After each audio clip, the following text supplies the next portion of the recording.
When I was a young pastor, the trauma of my upbringing kind of began to rear its ugly head, and I decided I needed to talk to someone about the issues that were going on in my life. I went to some of the best counselors in town. I had been referred to them. I referred people to them. But because they were afraid to deal with the spiritual part of what I was dealing with, I didn't quite find the healing that I needed. On the other hand, I was anointed with oil so many times I slipped off the couch when I tried to sit down. But those people, well-meaning as they were, didn't understand the family of origin issues, the baggage that I brought into it, the trauma that I had from growing up. And so I didn't quite find the healing there that I needed. There is this connection, it seems, between the spiritual and the mental, between behavioral health and operating in faith. Some people say pray about it. Others say you have to talk about it. And both are probably right. You might think that the issues that you face are some spiritual issue because of your past. You might think that what you're living with is a result of choices that you made. And in both cases, you might be right. There is this connection with faith and behavior health, with believing and knowing that I'm responsible for some of the choices that I made in life. Here's 3 things that I think might be helpful in helping you reconcile the faith and mental health divide. Number 1, we're spiritual beings in a physical world. And by spiritual, I don't necessarily mean religious. I just mean that there's as much of us that we don't see as that we do. We're not just hair, blood, bones, and teeth. We get happy, we get hurt, we get angry, we get upset. And addressing the non-physical, spiritual part of us is really important. Here's number 2. We're physical beings in a spiritual world. And by spiritual, I do mean religious. No matter what your denomination, your religious upbringing, your background, it's hard to ignore the fact that there is some type of intelligent design in this world that we live in. You might call it God. The 12-step calls it a higher power.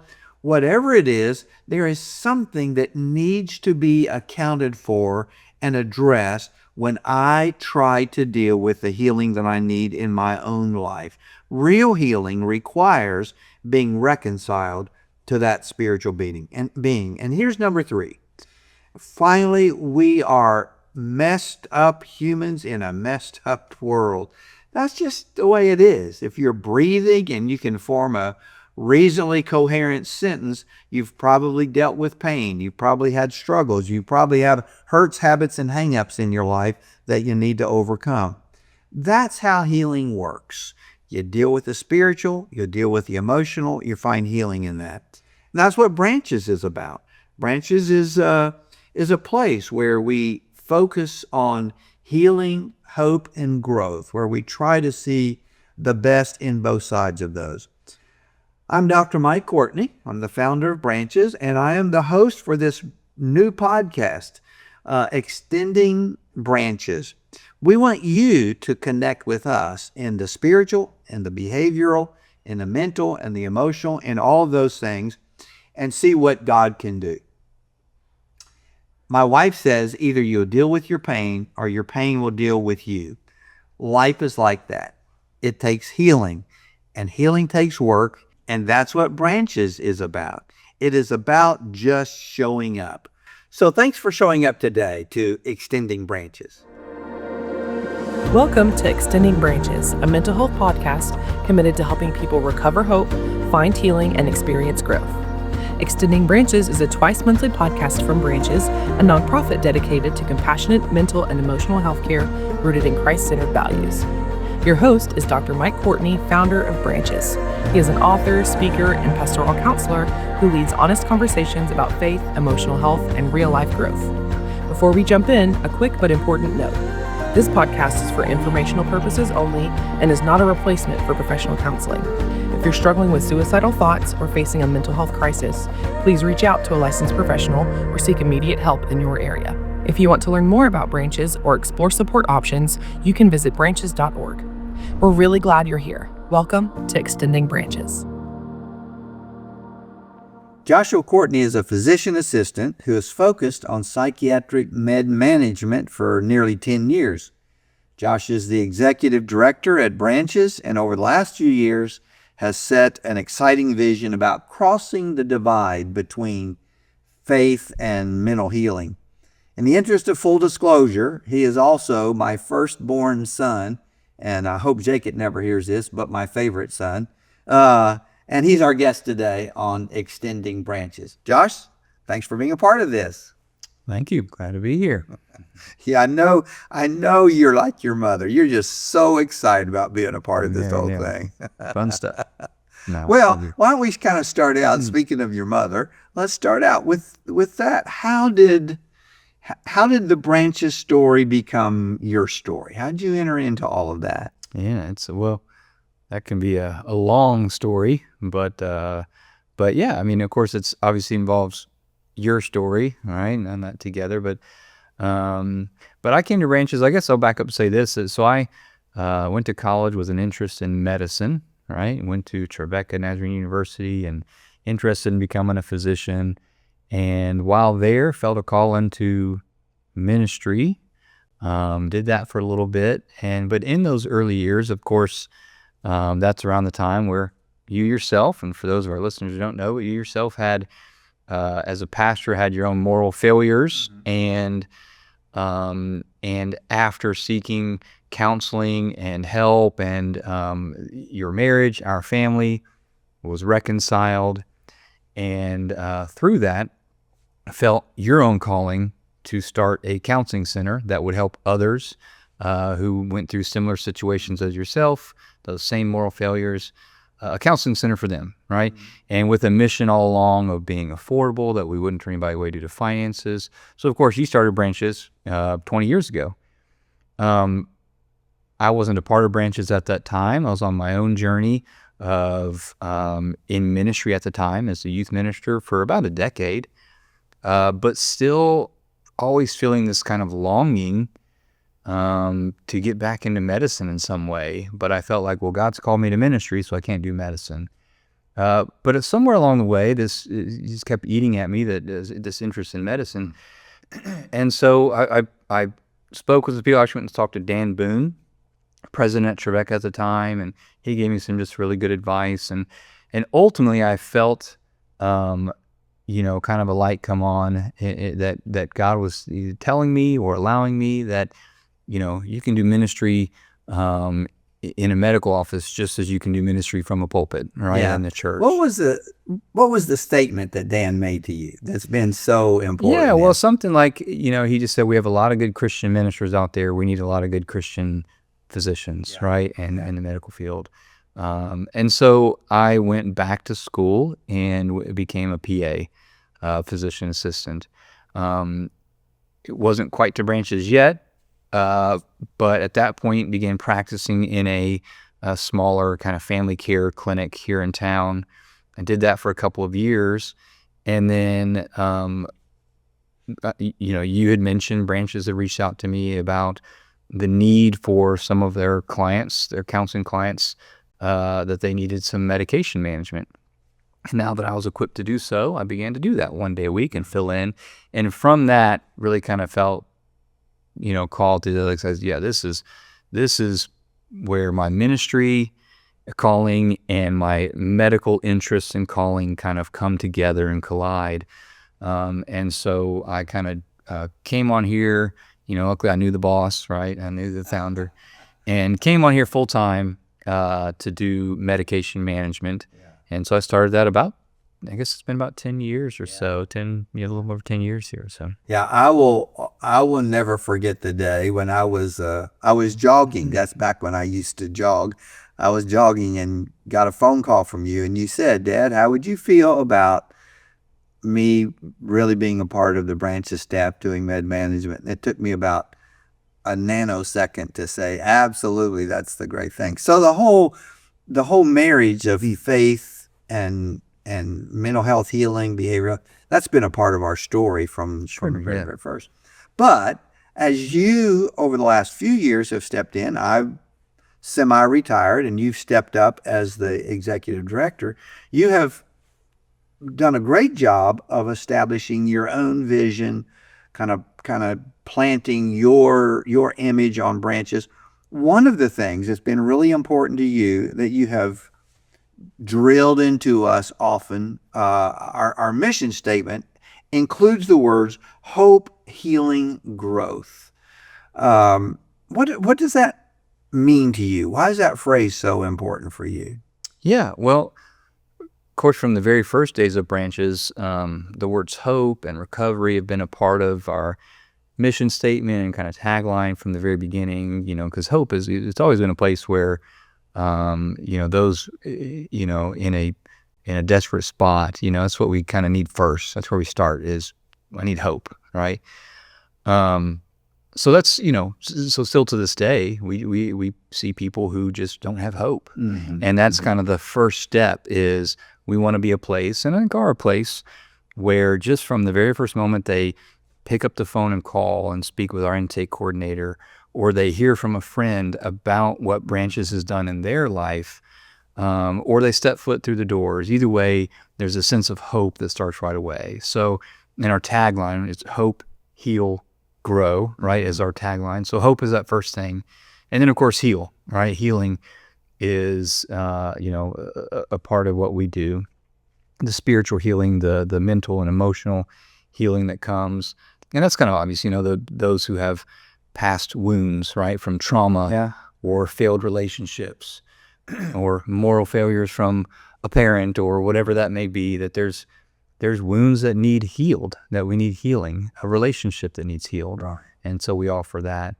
I think just real quick, Yeah. that connection of faith and healing, we recognize we have great counselors. They really participate in the healing, but we recognize that ultimately the healing comes from God, that He's the one that has to do that. Yeah. And God heals through various ways: a counselor, a medication, or just directly, miraculous healing. But the last part of that was growth, right? And grow. And that's kind of a newer part of our, at least we've always kind of done it, but it's just been a newer part of our mission statement and tagline, this grow part. And a big part of that is because we realize, we also, though, we don't just stop there with healing. We take people from hope to healing and then to growth. We help heal that marriage relationship, but then we help it grow into something stronger and better than it was before, to build that resilience, right? So we're not get back to where we were, to the failure from before. We help someone with, whether it's a lot of negative self-talk or anxiety issues, or that we help them, once even that healing takes place, then to grow and build that strength, that confidence, to be better than they were prior to needing the hope and the healing. And so growth is, we felt it was important to make sure it's a key part of our mission statement, that we offer hope, healing, and growth. Yeah, that's neat. And then it feeds back into itself. As people begin to grow, their hope increases. They're more excited about what God can do. That creates even more healing, and they grow more. So it's been an interesting journey to see that just kind of happen, and then for you to help us articulate that and say, this is really how we need to work on this, what we really need to focus on. Yeah. That brings up to me, one of the challenges always is to be deeply spiritual, trust God, recognize where the healing comes from, but also to do our own part well. So talk a little bit about the balance between clinical excellence, making sure we follow best practices and do all of that, but also maintain our faith identity. Yeah. And that's, I think, though, those things, aren't mutually exclusive. I think sometimes they go together. Yeah. I mean, they go together. We do, all of our counselors, our providers, train to the highest standards, and we have ongoing training. We want them to be caught up on the latest methods of, behavioral therapy, the latest methods of trauma training, our providers to continue their education, to know, medically, what's the latest information. So we want the training to be there to provide the best care available, mental health care. But at the same time, we think what makes that also the best care is that it comes from a place of faith, right? Good. And I think, That's good. there's actually Psalm 1:1 talks about, it says, blessed or basically the life is great for those who don't seek counsel from the ungodly. Right? Good. Yeah. And so the reverse of that would be true, that the life is good for the man who seeks counsel from the godly, meaning that, we have our best practices, but also it's really made much better that we come from a biblical perspective, and our morality, our wisdom.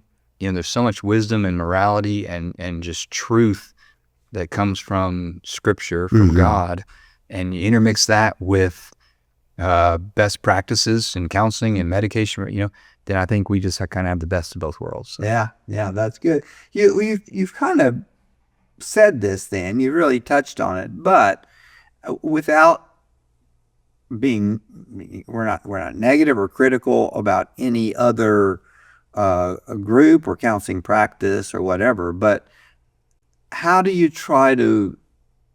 see us then as different, as set apart from other options that people might have if they pursue counseling? Sure. And you're right. And there are so many great counselors, great counseling centers in Middle Tennessee.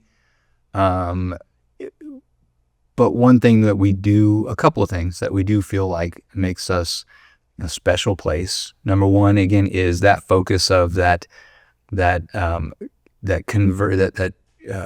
bringing together, right? The faith, the biblical teachings with best practices, right? So that's the one thing. The second thing is a very practical and obvious thing, and that is that we're affordable. Like that's our mission from day one has been, we don't turn anybody away due to finances for our kind of main critical services, right? So if someone comes for counseling, we have a sliding scale. And even if we, based on their income, we offer a rate, and that rate still is just not doable for them in their current financial situation, then we just do it for whatever they can afford. And sometimes that's $5 and sometimes it's nothing, and that's okay. We have wonderful donors and financial supporters that allow us to do that. But that's the second thing, is that that we are affordable and don't turn anybody away due to finances. And I think the last thing is just our team. We just have so many wonderful staff members, counselors, providers, life coaches, our administrative staff. We talk about it all the time here that all of our staff are here because they love God, because they love people, they align with our mission. That's why they're here, right? They're not here, because it's the most lucrative place to be.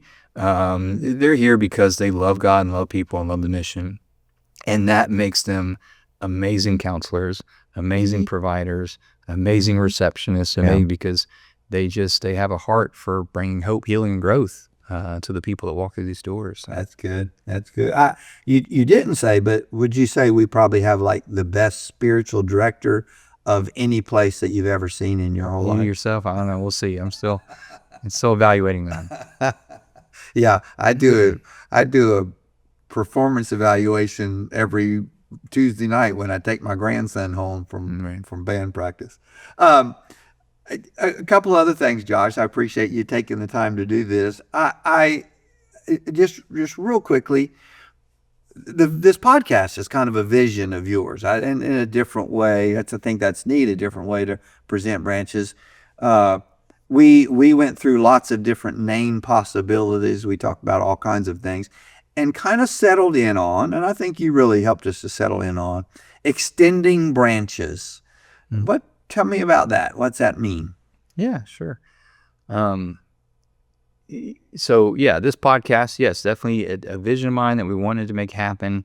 And of course we, ask you to be the host because you love to talk and I do. So, but in deciding about the name, we set on extending branches for a couple of reasons. Number one, it kind of brings up the imagery or the thought of, extending an olive branch, right? So that's what it's about, just being an opportunity to extend peace, to provide peace, But then the other thing is just kind of almost kind of very literally, the purpose of this is to extend branches into the community, extend the hope, healing, and growth that we offer to our community, to other communities, to listeners anywhere and everywhere, right? And that's what we want to do, and that's the purpose of these podcasts, is going to be that to bring some knowledge about mental health on various topics that may be helpful, to be inspiring, so we just want to extend branches, right, to That's good. outside of these doors. Yeah, that's good. Last thing, the one thing I often say to my sons is, it just goes fast. Life goes so fast. It's just hard to imagine that, wasn't that long ago I was going to your baseball games watching you play. Now I'm going to watching John Michael in his senior year. It goes so fast. 5 years from now, as people think about branches, as the community looks back at branches, what do you want them to be saying? What do you want them to know about branches 5 years from now? Yeah. That's a good question. I think the main thing that I want them to say, and it's kind of the biggest compliment that anybody could give even now, is to say that, that, man, if my daughter needs help, I'm gonna send them to branches, right? Or if my marriage begins to ever struggle, I'm going to branches, or those who did go to branches, is just to, if we hear from someone 5 years from now that walks through our doors and say, what brought you here wasn't necessarily because they just Googled us or whatever, but that someone they know dearly said, hey, man, branches saved my marriage. You need to go to branches, or branches saved my life. You need to go to branches. I think that's what I want to hear from anybody, is that that they know and trust their family members, themselves, their marriage, whatever it is, with branches, because of what they've heard about us. Wow, that's good. That's good. I still do a little bit of counseling, and I am seeing a young couple, just beginning to see them, that came because I saw their parents 20 years ago. So yeah, that's neat. Thank you, Josh, for taking the time to do this. It's been good. Yeah. It's been a good day. Josh is a good man. He's a good leader. I know I'm a little bit prejudiced about that, but he has led us thoughtfully and well in this transition between faith-based initiatives and behavioral health care. Branches is good at that. It's good at making that connection. Out of this conversation, there are three things I'd like to remind you of as we leave. The first is that it's always spiritual. Physical health, emotional struggles, relational things, whatever it is, at the source, there's always a spiritual healing that is available and necessary. And I hope that you'll pursue that. The second is this, that help is available. You're not in this alone. Branches is not the only place. There are other places like that. Find somebody you can talk to. Find a place to go to. Find some place that can give you hope, healing, and growth. You can pursue that. Here's the third thing. The third thing is that you need to remember a part of the healing process is sharing what's happened, is telling the story. It's making sure that you pay it forward. That's what Branches is about. That's how we came to be here, and we believe that's important for you as you find the healing that you need and are experiencing the growth that you want, that you tell other people, not about Branches, but about what God has done in your life and about that healing process. Remember that Branches is available to you. If you'd like to know more about that, you can go to branches.org, our website. website, or you can find us on Facebook. We will put in the show notes at the end of this some places that you can connect with us and you know more about us. Extending Branches is a biweekly podcast, and in a couple of weeks, we'll drop another episode. We hope you'll be a part of it then. For today, remember, it's important to stay connected to the vine. Jesus said, I'm the vine, you're the branches. And our goal is to extend that to as many people as we possibly can. Thanks for being part of the day.